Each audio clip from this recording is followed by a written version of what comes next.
Τρομερή ανησυχία και πολύ μεγάλη αναστάτωση, αλλά συνάμα και έκπληξη, προκάλεσε χθες στο αμερικανικό ενημερωτικό δίκτυο NBC μία είδηση για τον πρώην πρόεδρο Donald Trump και τις επερχόμενες αμερικανικές προεδρικές εκλογές που θα διεξαχθούν το 2024,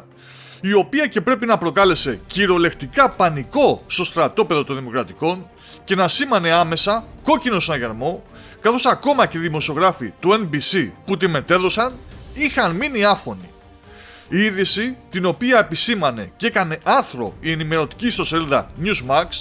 αφορά δημοσκόπηση που πραγματοποίησε το NBC News για τις προεδρικές εκλογές και στην οποία για πρώτη φορά στην ιστορία της ο πρώην πρόεδρος Donald Trump ξεπέρασε τον νυν πρόεδρο Joe Biden και βγήκε μπροστά κατά 2 μονάδες, δηλαδή κατά 2%, 46% με 44%, αφήνοντας τους τηλεπαρουσιαστές του καναλιού εμβρόντιτους, με τον αναλυτή δημοσκοπήσεων Steve Kornacki να αποκαλεί αυτή την εξέλιξη εκπληκτική. Ήταν τέτοιο το σοκ του αποτελέσματος που άμεσα ξεκίνησαν συζητήσεις επί συζητήσεων από διάφορες εκπομπές αλλά και αναλυτές, όπως στην εκπομπή Meet the Press, όπου η παρουσιάστρια του NBC Kristen Welker είπε ότι είναι η πρώτη φορά στην ιστορία της δημοσκόπησής μας που ο πρώην πρόεδρος Trump κερδίζει τον πρόεδρο Biden,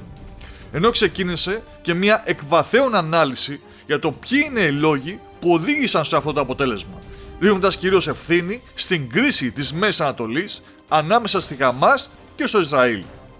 Κάτι το οποίο αμφισβητούμε και πιστεύουμε ότι απλά ο αμερικανικός λαός είχε μεγαλύτερες προσδοκίες από το Δημοκρατικό Κόμμα, τις οποίες και εν τέλει δεν ικανοποίησε ο Τζο Μπάιντεν. Λίγο η άταχτη αποχώρηση από το Αφγανιστάν, ο πόλεμος στην Ουκρανία, ο πληθωρισμός και τα γενικότερα προβλήματα της αμερικανικής οικονομίας, αλλά και το μεταναστευτικό ζήτημα στα σύνορα με το Μεξικό, όπως επίσης και η μεγάλη ηλικία του Τζο Μπάιντεν σε συνδυασμό με κάποια προβλήματα υγείας που δείχνει να έχει,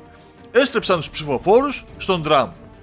Όλα δείχνουν λοιπόν ότι αν δεν υπάρξει κάποια πολύ σημαντική εξέλιξη, ο επόμενος πρόεδρος των ΗΠΑ θα είναι και πάλι ο Ντόναλντ Τραμπ, αφού όπως είδαμε, ακόμα και η δημοσκόπηση του NBC News για πρώτη φορά από το